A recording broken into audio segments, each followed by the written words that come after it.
Thank you, Mr. Chairman. General, welcome. Thank you. As you know, as I observed at your confirmation hearing, you had built a long record on the Federal Court of Appeals and a reputation of being relatively nonpartisan. And so I had hopes that your tenure as Attorney General would continue that record. I have to say I'm deeply disappointed in what the last 2 years have shown. In my judgment, the Department of Justice has been politicized to the greatest extent I've ever seen in this country.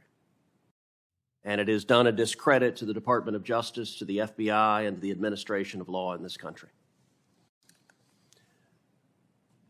Let me start with a simple question.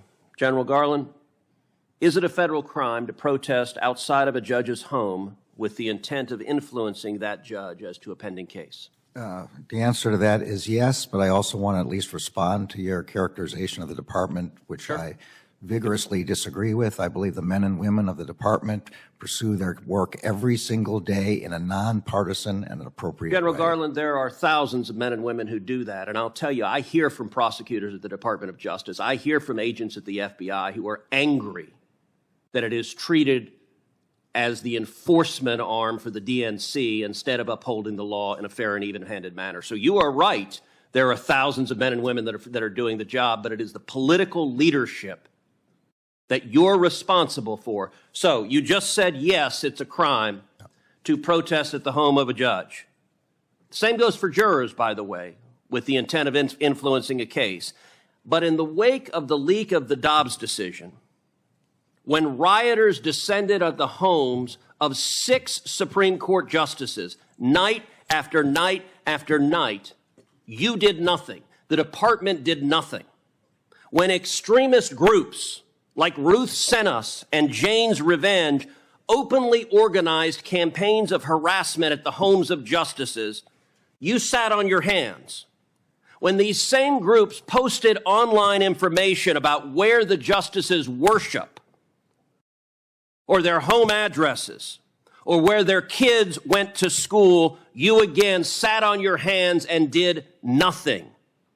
Your failure to act to protect the safety of the justices and their families was an obvious product of political bias. You agree with Roe versus Wade. You disagree with the Dobbs decision. And the Department of Justice under this president was perfectly happy to refuse to enforce the law and allow threats of violence. And as you know, those threats finally materialized with Nicholas Roski, a 26-year-old man from California who traveled across the country, was arrested outside the home of Justice Kavanaugh, armed with a handgun, a knife, and burglary tools. And he said he came there to kill Justice Kavanaugh because he was enraged by the leaked opinion. Now, of course, you're prosecuting that individual for attempted murder. But did you bring even a single case to enforce this law, or did the Department of Justice decide this law doesn't apply if it's harassing justices for an opinion we don't like? When the Dobbs draft was leaked, I did something no Attorney General in the history of the department had ever done before. For the first time in history, I ordered United States Marshals 24/7 to defend every residence of every justice. Well, Garland, as a judge, you're familiar with asking counsel to answer a question. I am answering. Has the Department of Justice enforced this statute? Have you brought a single case against any of these protesters threatening the justices under 18 U.S.C. Section 1507? Have you brought even one? Senator, you asked me whether I sat on my hands, and quite the opposite. I sent 70 United States Marshals. Let me try again. To defend. Has the Department of Justice brought even a single case under this statute? It's a yes/no question. It's not a give a speech on the other things you did. The job of the United States Marshals is to defend the lives of So the answer is no. It's to defend the lives of the justices, and that's our number one priority. They have. Why are you unwilling to say no? The answer is no. You know it's no. I know it's no. Everyone in this hearing room knows it's no. You're not willing to answer a question. Have you brought a case under this statute? Yes or no? As far as I know, we haven't, and what we have done is defended the lives of the justices with over 70 U.S. Marshals. How do you decide which criminal statutes the DOJ enforces and which one it doesn't? The United States Marshals know that they have full authority. I recognize you want to give a separate speech. No, I don't want to give How do you decide which statutes you enforce and which ones you don't. The marshals on scene make that determination in light of the priority of The defense. marshals do not make a determination over whether to prosecute. You, the Attorney General, make a determination, and you spent 20 years as a judge, and you're perfectly content with justices being afraid for their children's lives, and you did nothing to prosecute it. Let's shift to another area. Can I answer the question? No, The you Attorney cannot. You General- have refused to answer the I am question. answering your question. The How did Attorney you General choose- does not decide whether to arrest. How did you choose not to enforce this statute? The marshals on scene. Marshals don't make that decision. They do make the decision of whether to make an arrest. Prosecute someone? No, they don't. If they make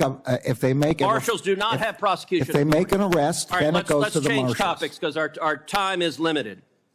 We've also seen across the country violent attacks as pregnancy centers by similar left-wing terrorist groups, including one graffiti of a firebomb building said Jane was here. There have been attacks all over the country. And yet, the Department of Justice has not brought these violent criminals to justice. You contrast that. If you're a violent criminal and you attack a crisis pregnancy center, that is not a priority in the Biden Department of Justice. Contrast that to Mark Houck, who's a pro-life activist. He's a sidewalk counselor. And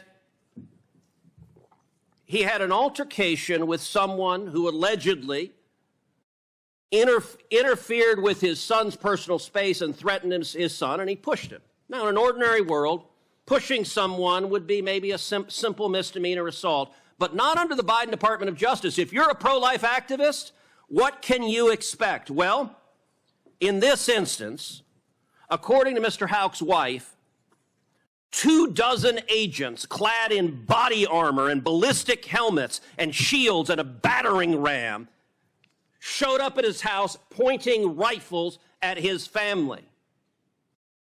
Why do you send 24 agents in body armor to arrest a sidewalk counselor who happens to be pro-life, but you don't devote resources to prosecute people who are violently firebombing crisis pregnancies? It is a priority of the department to prosecute and investigate and find the people who are doing those firebombings. They are doing it at night and in secret.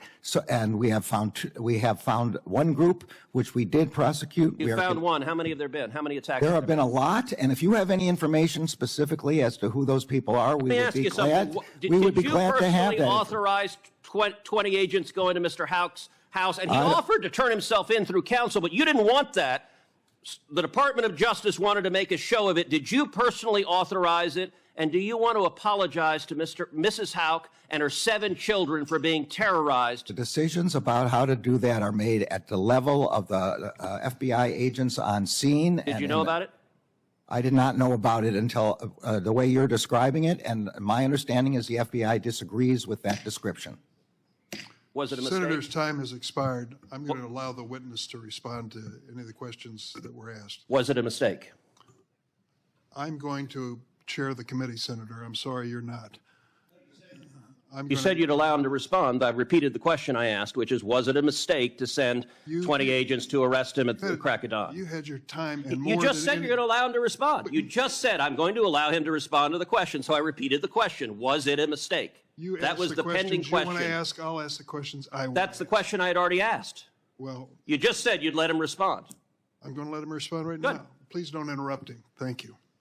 The decisions about how to do tactical arrests are made by the FBI agents in the field. The FBI has publicly stated that it disagrees with the description you gave of what happened in that example. That's the best I can answer.